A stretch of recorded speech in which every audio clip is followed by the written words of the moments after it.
Okay, this is my new purchase. It is a Bontrager Skinny Guy Campers camper that tow behind my Jeep. So we'll go over a few things with you. It is 1,740 pounds dry weight, 2,246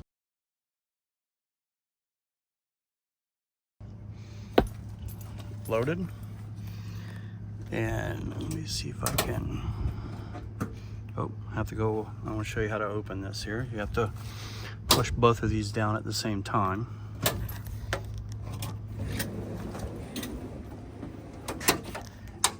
And then the Blackstone griddle comes out. You have your sink here. The sink has hot and cold water. This does have a gas or electric water heater. Under here is your gas line that you connect here to your Blackstone griddle. The sink just has a drain underneath. It's an open drain. You need to put your 5-gallon bucket under there to catch your gray water. We have a outdoor 2-gang plug. Comes with aluminum wheels and off-road tires. The spare tire is not the same off-road tire, but it is a full-size spare. The SGC is Skinny Guy Camper. Comes with an outdoor speaker. There's a toggle switch inside. You have an LED light like this at both of the doors.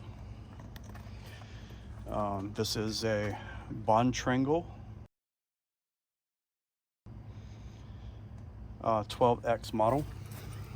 Here you have your toggle and this locks. Inside is an Insignia 12-volt refrigerator. It's not large. It's big enough though you can put your drinks and maybe a little bit of food in there. You kind of see with my hand the size. It's not huge, but it is a built-in refrigerator. It's kind of cool. This one has an ARB touring 8-foot long canopy that pulls out. The front, you have your rack here where you can have your batteries. I plan on putting a toolbox in that place. It comes with a grill cylinder. Then you have your manual tongue jack. It's a 7-pin hitch, and this does have trailer brakes. And you notice I have this type of lock on the ball, and that is from Tractor Supply. And then it's good practice to take your safety chains and chain them together, so if no one can use that to attach to their truck and drive down the road before they correctly attach it to their vehicle so they can steal it. So it's good practice. Over here you have your solar connector, and this is your propane furnace. The top portion is the intake, the bottom is the exhaust. If you notice, it's got these two pieces right here. That is so when the door closes, it doesn't actually close off the intake. And this being the exhaust, it doesn't really matter.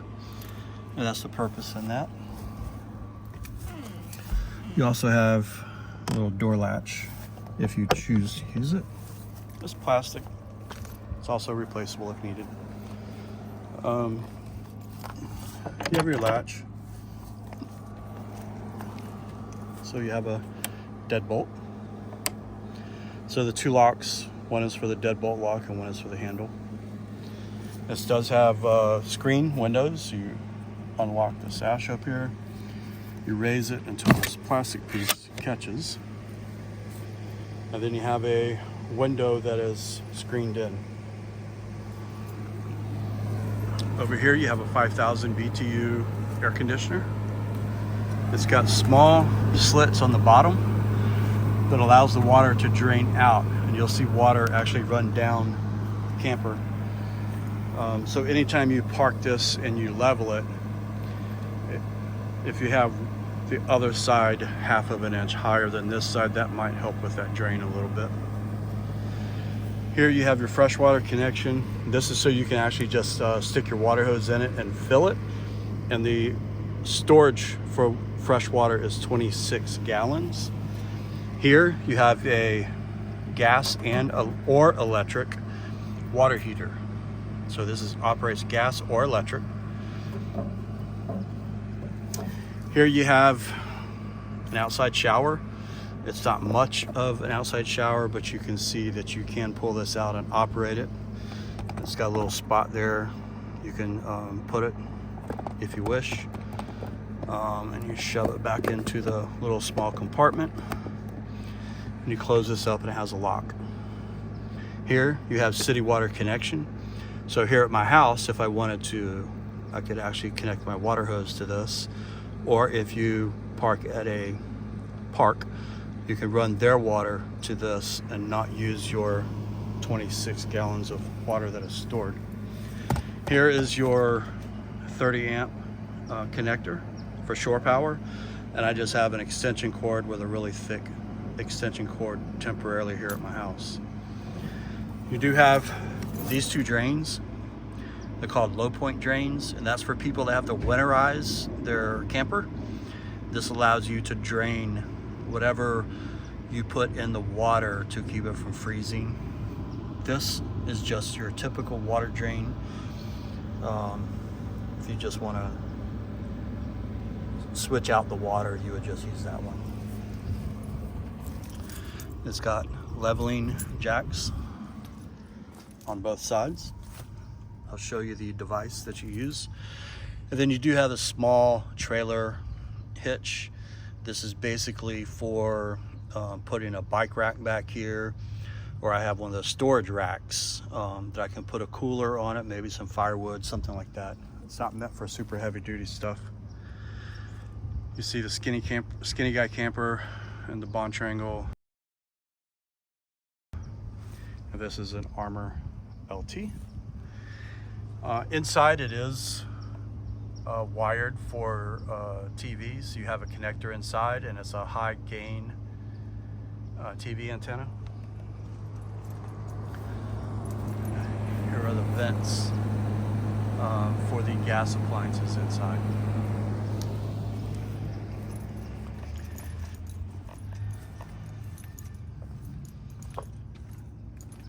So now we're going to look inside from this side. Here you have two USB ports. I was told by Alex Skinny Guy Campers that those are 2.0. You have your regular 110 voltage plugs. This toggle switch actually turns on the refrigerator that's up in the front. You have your fire extinguisher. Then you have this shelf up here on the top. Someone gave me this 12 volt TV. This top storage space, I'm gonna stretch my arm back here. You can see that's the full length of my arm, and it's 5 feet 1 inches across. That's where the granddaughter will sleep when she camps with us. Back here in the back, I'm going to sit down and slide back here just a little. Both of these doors open up to storage. That's actually pretty deep storage, quite a bit of space back there.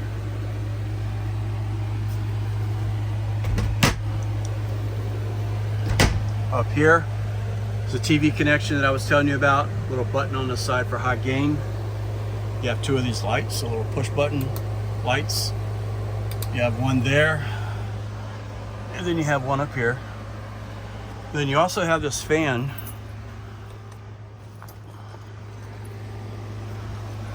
which I really like, because I like it cold when I sleep. You can open the hood, and then you turn this on. Really nice My wife and I had both of the doors closed and one of the windows open, and it was just a screen, and she stuck a piece of paper to the screen. It actually stuck the paper to the screen. I thought that was pretty good. Now let me walk around.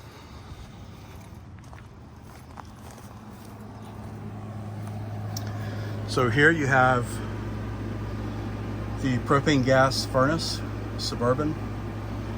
The furnace is gas only, but it has an electric starter. The switch next to it is a toggle switch.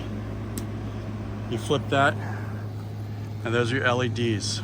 Now both sides come on at the same time with that switch. There's no other way to control that. Here, I'm gonna sit down again. So the radio, you can do, it's Bluetooth. You can, like on my iPhone, I have my own music on it. I can put that up to hook up to my Bluetooth, and I can actually play music on these two speakers, which is zone 1. And then the outside speaker that I showed you before is zone 2, or you can choose to have both of them playing at the same time. This is the intake for the furnace, and then these are the two vents for the heater for the furnace to actually warm the inside of the camper. This other vent over here is strictly a ventilation for the refrigerator that's accessed from outside. Down here you have another storage compartment. It's also quite large. The two bags, one of them are some stakes and cords for the awning, and the other bag has the cords in it for the LED lighting that's inside of the awning. It's kind of nice too. So there are two mattresses. They're the thin mattresses. Nothing great. Just noticed the water is dripping. I'm in Central Florida, so it's humid here. It's probably always going to drip water. So let me lift this up, send it to the other side, like so. So what you see under here are plywood flooring. You have finger hold here. You can lift this up, and it gives you about 4 inches of storage underneath the mat. And you have another finger hold over here, and you lift that up, and you have a larger area for storage. Now I'm going to scooch in, go back here to the back. Now this up here is the power control module for the camper. So right now I'm connected to shore power. That's taking my AC current and distributing that to the appliance, like the air conditioner that requires 110, and then sends it to the rest of the system that requires DC voltage from batteries or solar panel.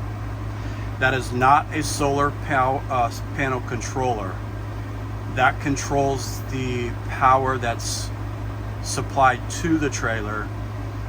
And if I have a lead acid battery, it automatically detects that and will charge the lead acid battery while you're driving down the road or you're plugged into shore power.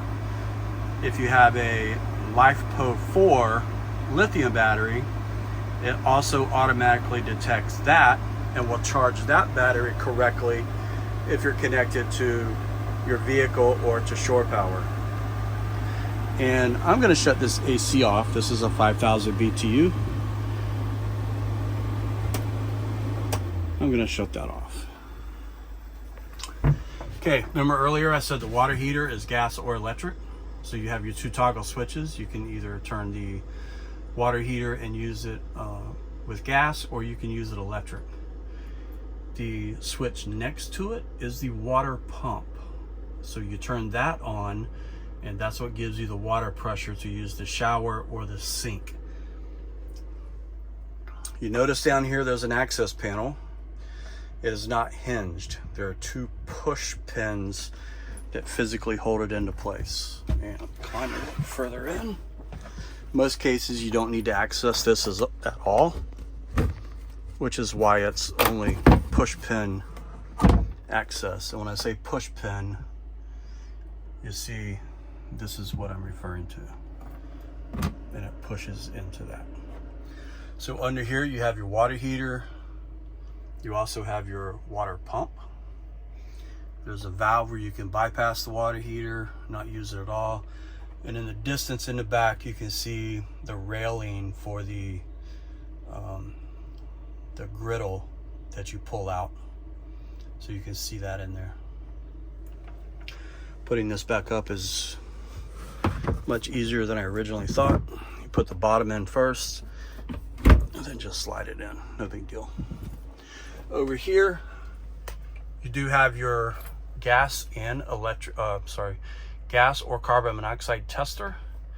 Next to it, because you're close to a water source, you have your GFCI 110 outlets. Once again, like I said, there's the other push button light. This wall right here that is underneath the TV coax cable, this wall actually has mounting brackets in it where you can mount and hang a TV. One thing that is a little difficult, can be a little painful, is this little ledge right here. So you see, you pull the mattress over and you set it down. When you sit down, this can still dig into your leg.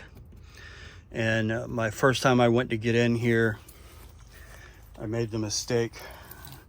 I went to get in like this and I leaned on that, and that was very painful, and I almost said a wordy dirt. Just know that when you push this down, that can be painful. Be careful of how you get on that. So for the most part, let me put this down. You lock it, you turn that and you lock it. Come around here, you pop that loose, and then it closes. Just like that. Now, if you go the route and you put solar on here, solar runs, you have to have a solar power controller between the solar panel and the battery. So don't forget that. In the meantime, I'm going to hook up 2 or 3 of the LiFePro 4 batteries and have them all running the system, and I will either charge it at my house with the plug-in, and while I'm driving down the road and it's connected to my vehicle, it will also be charging at that time too.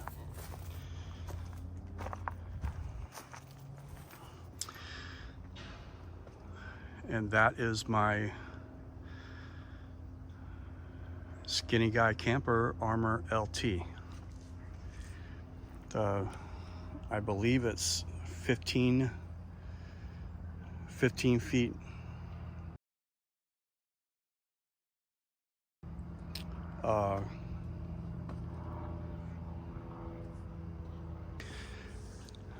I think the total length from the back to the front is 16 feet total.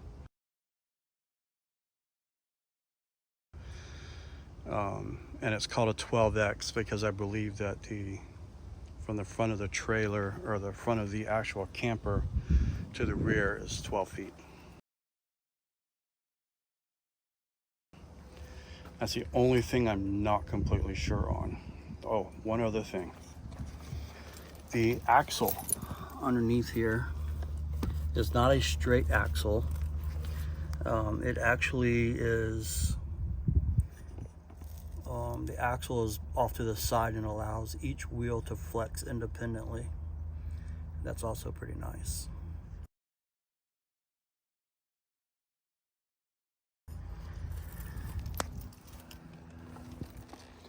I can't think of anything else right now. If you guys have any questions about it, ask me.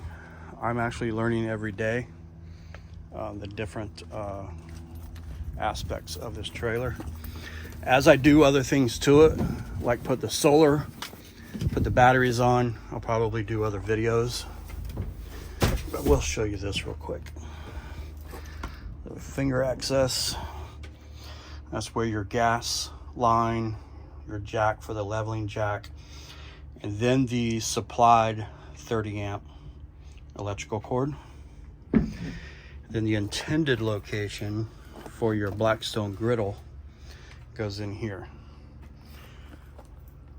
To break in your Blackstone griddle, you're supposed to attach it, turn the heat on high for 15 minutes. It'll smoke.